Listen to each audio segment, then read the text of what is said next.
Hi hello नमस्कार, मी भाग्यश्री आणखी एका नवीन ब्लॉगमध्ये तुमचं मनापासून स्वागत करते. कसे आहात तुम्ही सर्वजण? मी आशा करते की तुम्ही सर्वजण मस्त आणि मिळत असाल. तर आता इव्हिनिंगचं टायमिंग आहे, तर मी आता व्हिडिओ स्टार्ट करते. का ते तुम्हाला पुढे सांगतेच. तर पहिल्यांदा बघा, मी देवपूजा वगैरे करून घेतलेली. आता 7:30 पावणे 8 झालेले, तर आता पूर्ण म्हणजे अंधार पडलेला आहे इकडं. तर छान अशी दिवाबत्ती करून घेतली होती मी. आणि हे बघा, गणपती बाप्पा जे आहे ना, याच्यामध्ये लाईट लागते, ते दादांनी आणले होते. तर अशी देवपूजा केलेली आहे मी. आणि बाहेर पण तुळशीची पूजा वगैरे केली. तर आज मी तुमच्याबरोबर एक आहे ना चकुल्याची रेसिपी शेअर करणार आहे.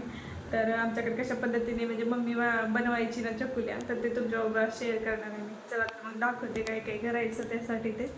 तर पहिल्यांदा तर आहे ना पीठ मळून ठेवलेले मी, चपातीला जसं मळतो ना आपण तशा प्रकारे. आणि त्याचबरोबर आहे ना इकडं अद्रक, लसूण आणि कोथिंबीर आणि हिरवी मिरचीची पेस्ट करून घेतलेली आहे. ठेवलेलं आहे मी, थोडंच करायचं आहे त्याच्यासाठी थोडंच मळलेलं आहे. चकुल्यासाठीच आपल्याला आहे ना थोडंसं खिसलेलं खोबरं घेतलेलं आहे मी. तुम्ही वाटलंच तर त्या अद्रक लसूण बरोबर मिक्सरमधनं पण काढू शकता. आणि शेंगदाण्याचं कूट थोडंसं लागणार आहे. तर आता गॅसवरती कढई ठेवलेली आहे मी. आता तेल घालून घेते, फोडणी द्यायची आपल्याला. आपल्याला आहे चांगलं, तर त्याच्यामध्ये आता जिरी मोहरी टाकून घेते आधी मी. जिरं टाकलेलं 1 चमचा, त्याचबरोबर आता मोहरी टाकून घेते.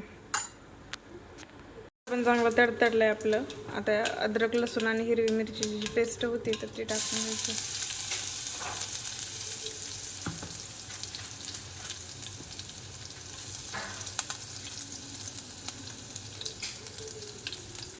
त्यानंतर मिरची चांगली भाजली ना की आता खोबरं घालून घेते. किसलेलं खोबरं घातले मी.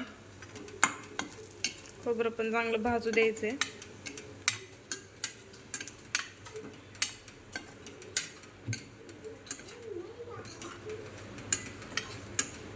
आता खोबरं पण चांगलं भाजलेलं आहे. तर आता त्याच्यामुळे नंतर आहे ना आपल्याला हळद टाकायची थोडीशी त्याच्यामध्ये.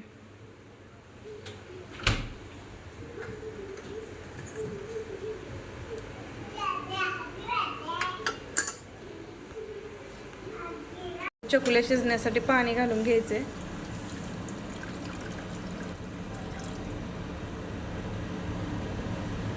आता पाण्याला चांगली उकळी आली की त्याच्यामध्ये ना आता चकुल्या कशा पद्धतीने करते मी तुम्हाला दाखवते. पाणी टाकून घेतलेलं मी, जेवढं पाहिजे तेवढं शिजायला. लास्टला आता मीठ टाकून घ्यायचं, चवीनुसार मीठ टाकून घ्यायचं. आणि आता चकुल्या करून घेते. आपण आहे ना याच्या लाटून पण करू शकतो. आणि लाटून आहे ना अशा कापण्या करायच्या तशा पद्धतीने. आणि एक जे आहे तर ते अशा पद्धतीने तुम्हाला दाखवते मी, वाटी केल्यासारखं. हे बघा, असं आहे ना एकदम पातळ पातळ करून आहे ना वाटी करायची. म्हणजे असं करतो ना आपण वाटी केल्यासारखं चकुल्या तशा. आणि असं जर लाटून केलेल्या पण मी एका माग व्हिडिओमध्ये दाखवलेलं आहे. तर मी ती व्हिडिओ सापडला तर लिंक त्याची तुम्हाला देते, ते पण पाहू शकता तुम्ही. तर बघा हे असं. आणि लाटून मग कसं तर लाटायच्या आणि शंकरपाळीचे काप कसे करतो ना आपण तशा मोठ्या करून घ्यायच्या. हे बघा अशा पद्धतीने करणार आहे मी सगळ्या. केल्यानंतर मग तुम्हाला दाखवते अशा चकोल्या. आता ह्या पाण्याला उकळी येऊ द्यायची. आणि मीठ टाकले आता आपण एकदा. आणि शेवटीला काय करायचं मग थोडंसं शेंगदाण्याचं कूट टाकायचं. आता इथं मी 2 चमचे शेंगदाण्याचं कूट टाकते. तर आमच्या इकडे म्हणजे सहसा जास्तीत जास्त भाज्या तर शेंगदाण्याचं कूट घालूनच केल्या जातात. तर हे बघा आता मी सगळे ना करून घेतले. हे बघा सगळे करून घेतलेले आहेत मी. असे वाटीसारखे काही केलेले आहेत आणि असे जे गोल गोल जे आहेत ना काही केलेले आहेत. तर आता आपल्या इकडं हे जे आहे ना पाणी, तर त्याला आता उकळी आलेली. तर ह्याच्यात टाकून घेऊ आपण सगळे म्हणजे चकुल्या केलेल्या.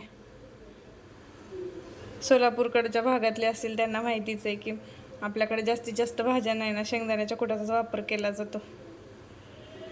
तर सगळे ना उकळते पाणी त्याच्यामध्ये टाकून घेते मी. आणि बारीक गॅस करून आहे ना मग शिजायला ठेवते. 10-15 मिनटं शिजू द्यायचं. शिजल्यानंतर मग दाखवते तुम्हाला. टाकून घेतलेले आहेत मी. आता वरतून आहे ना बारीक पण करून टाकलेली कोथिंबीर, वरतून पण कोथिंबीर टाकून घेते.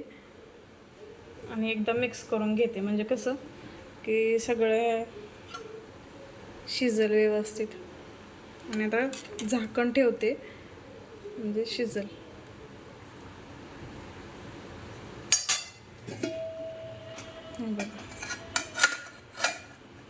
आता 15 मिनिट आहे ना शिजू देते बारीक गॅसवर. तर आता बघा शिजलेत आपल्या चकुल्या.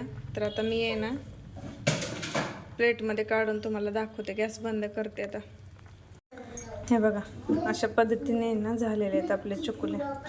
छान मऊ शिजलेले आहेत.